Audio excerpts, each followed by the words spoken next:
We're just 1 week away from Stranger Things Season 5 Volume 2 dropping, which also means we're 1 week away from Christmas. And we have 2 new clips to talk about. Merry Christmas, you filthy animal. What's going on, guys? I'm Chris, and welcome back to another video. So today we were blessed with not 1, but 2 exclusive new clips from Stranger Things Season 5 Volume 2 that I'm going to break down. One of these came from The Tonight Show with Jimmy Fallon. The other was actually a Spotify exclusive clip that you had to unlock, and I'll explain all that in a second. But before I get into it, hit that like button, comment down below your thoughts on both these clips, your personal predictions based on them, and of course, subscribe and hit that notification bell to help reach my goal of 150,000 subscribers here on the channel in quite a bit. Less than 2,000 subscribers to go, so we're very close to reaching that goal. And if you want extra content from the world of Stranger Things and beyond, including my full reactions to Volume 1 and my full reactions to Volume 2 and the finale that'll come out later this month, Patreon is the place to be. Any support over there truly does mean the world. And real quick, get yourself some film stocked merch this holiday season. It is on sale at Firefly Shop, linked down below. You can get this design on a t-shirt or on a crew neck. High quality stuff. She crushed it with design, so consider getting some merch today. All right, so like I said up front, 2 clips dropped. One was on The Tonight Show with Jimmy Fallon, as the Duffer Brothers actually made their debut on The Tonight Show, so they dropped an exclusive clip for us over there. And the other you had to unlock on Spotify if you listen to a sequence of radio broadcasts done by Rock and Robin on the official Stranger Things playlist. You're able to ultimately unlock a code. You punch that code in and you're able to get the clip. I'll explain that later in the video. We're going to start with that first clip. So as I always do, I'm going to break these down frame by frame. So the first clip that dropped on The Tonight Show opens with a shot of the WSQK radio station at night, seemingly not too long after the Max Z showdown with Will taking out multiple Demogorgons simultaneously. As we head into the radio station, we see Robin, Murray, Mike, Erica, Lucas, and Will all gathered around as Joyce lays out a potential plan to take down Vecna. She says, "We get Will close to the hive mind. Once he is, he jacks back in, only this time he doesn't go after a demo, he goes after Vecna. One blow takes him out, ends him, ends his army, ends this nightmare." She then goes on to say, "That's it. What do you think? Any thoughts or ideas? There's no bad ideas." And all the other characters just kind of awkwardly, silently sitting there with no response. But Robin chimes in and says, "I think it's a great plan, right?" As she's holding an ice pack on her eye. She then delivers a hilarious line, simply saying "hey" to Murray. Her comedic timing's perfect in my opinion. Has been all season. Hey. Murray then starts to hesitantly say it's a great plan, it's just, but he gets cut off by Robin, and this sets off a chain of classic Stranger Things popcorn dialogue, where like one character speaking a sentence, someone else finishes it, and so on. Robin says, "Will, you took that demo out with your mind?" To which Will begins to respond, but he's cut off by Mike, who says 3 to be exact, as Lucas then chimes in with simultaneously. I love to see the OG party members hyping up Will in this moment, because it is a big deal. Murray then says, "Well, butter my butt and call me a biscuit."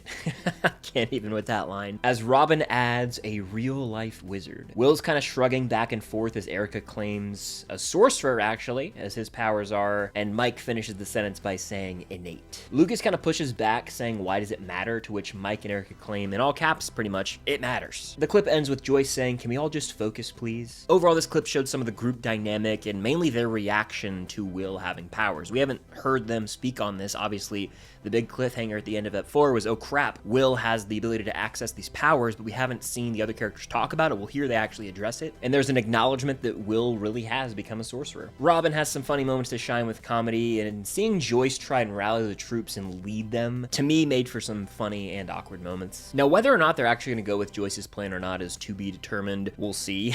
But at some point, I do think Will's probably going to try and tap into Vecna and take control of him. It wouldn't surprise me at all, and my theory is that at some point, Will attempt to maybe tap into Vecna or just be in the hive mind in some capacity, and Vecna's gonna take control over Will's body, right? So we will see Will as Will Byers using his powers, but in actuality, Vecna is essentially in total control of Will's body and mind, puppeteering him in a sense, using him as a physical spy, and that could lead to a potentially devastating death where Will kills one of the characters, but it's actually Vecna who did it. Now, regarding when this clip takes place within the show, I'd imagine it's within like the first 15 minutes of episode 5 Shock Jock. I believe on The Tonight Show they even said this is from episode 5, and that makes complete sense, as the Duffers have said that this episode's going to pick up immediately where we left off in Sorcerer. But to me, this is like first 15 minute stuff, right? There's an official still out there from a magazine that shows Mike, Joyce, and Will in the aftermath of the whole Max Z Demogorgon attack, and the Volume 2 trailer itself opens here as well, with Will still on his knees in the facility. So I'm of the opinion that they're going to flee the scene, end up at the WSK radio station, kind of regain their footing and get back on track with the mission. Have a bit of a debrief, if you will. But I imagine they won't be in the right side up for long, because we have seen this shot of Will, Robin, and Mike outside of the radio station with Will using powers or like gearing up to use powers. And it seems like they're looking at the radio tower as the shadow particles potentially start to swirl around it. So are they going to enter the Upside Down not long after this scene takes place? I'm kind of thinking so, because we know they're going to end up there at some point as Mike is shown in the Upside Down with what looks like Robin and Will behind him, and he's wearing the same sweater as he is in this clip. But all in all, it seems like this group of characters is simply regrouping after the craziness that happened in Sorcerer.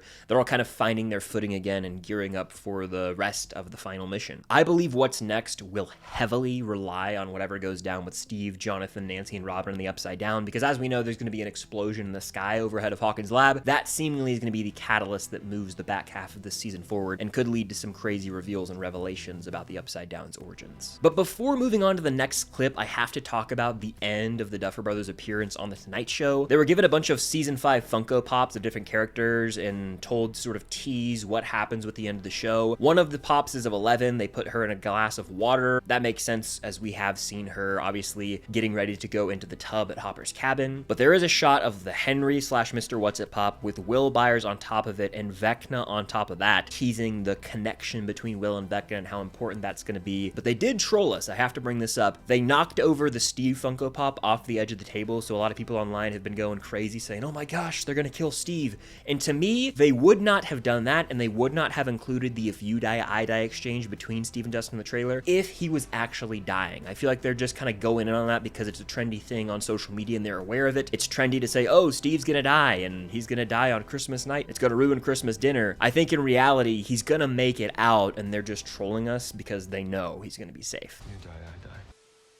Now, the other clip was actually a Spotify exclusive that you could only unlock if you decoded the messages in Rockin' Robin's radio broadcasts that were inserted throughout the official Spotify playlist for Stranger Things Season 5. Over the last few days, new Rockin' Robin messages would appear, and in each one you could pick out some numbers that she highlighted, just like how she does with the song Upside Down in episode 1 of Season 5. But after all the messages released, the final code was 765-355-9775. And when you punch that in, it takes you to this exclusive clip only on Spotify. It's much like how with Volume 1, there was an exclusive clip through Google. If you completed this Google scavenger hunt, you found the clip of 11 training. Well, they did the same thing here, and it's actually with some of the kids and Mr. What's-It. The clip actually opens with Derek Turnbow waking up along with all the other kids who were snatched by demos at the end of episode 4, and they're greeted by Mr. What's-It, aka Henry, out in a field, but one that looks eerily familiar. Why, you might ask? Because it's the same landscape that we see this dimension door in the Volume 2 trailer, where both Holly and Max enter said door out in a field.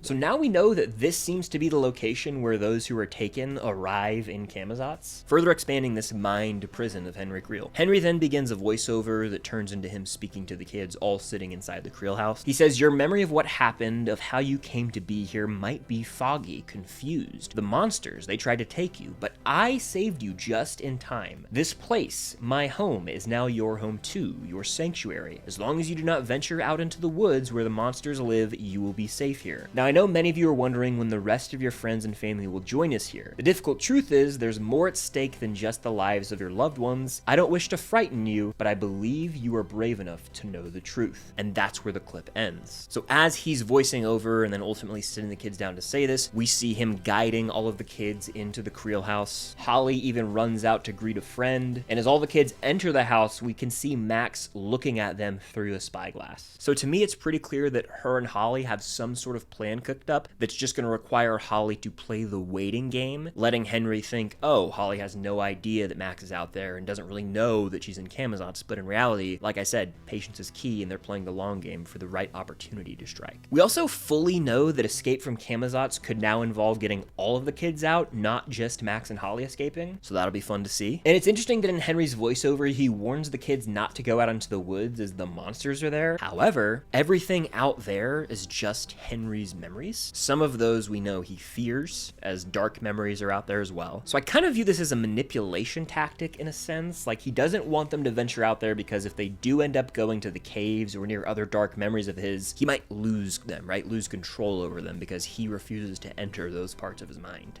just like how Max is hidden in the caves. Now, at the very end of the clip, when Henry says you are brave enough to know the truth, it seems like he's actually going to start to tell these kids that they're going to be a crucial part of starting a new world or playing a role in new dimensions, or maybe even how they're involved with the Mind Flayer. Now, he obviously wouldn't present it to them in that manner. He would make it digestible for kids and not scary and manipulative, because that's what he does. But I'm of the opinion that he's going to basically lie to them and manipulate them in any way possible to get them on board with this plan. Now, we do have to take this into account. Ever since the Volume 2 trailer dropped, speculation has arose surrounding the moment of Henry glitching between the Mr. What's-It form and the 1/Henry form, which ultimately leads to his transformation into the Vecna persona. We have to ask the question, is Henry Creel possessed by the Mind Flayer a la Will Byers in Season 2, or the Flayed?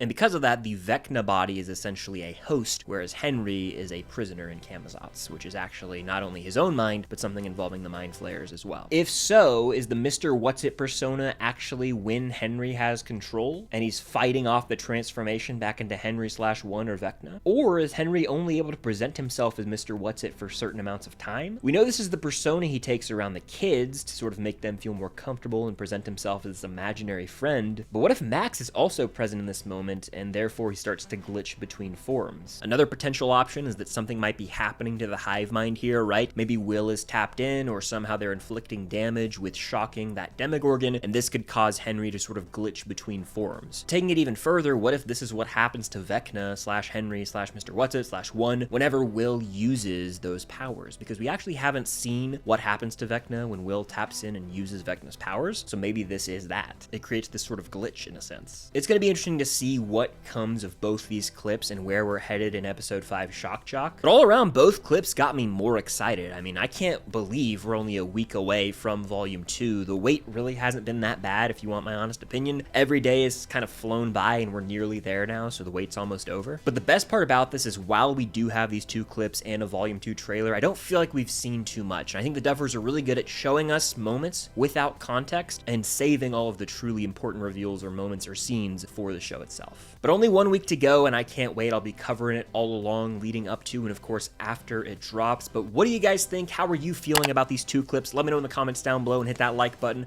Subscribe to that notification bell, and be on the lookout for more videos coming very soon. Get yourself some film stocked merch, link down below while it's still on sale, and of course consider joining the Patreon for extra content as well. But that's going to do it. I appreciate you guys as always for watching, and until next time, I'll see you on the other side of the Upside Down.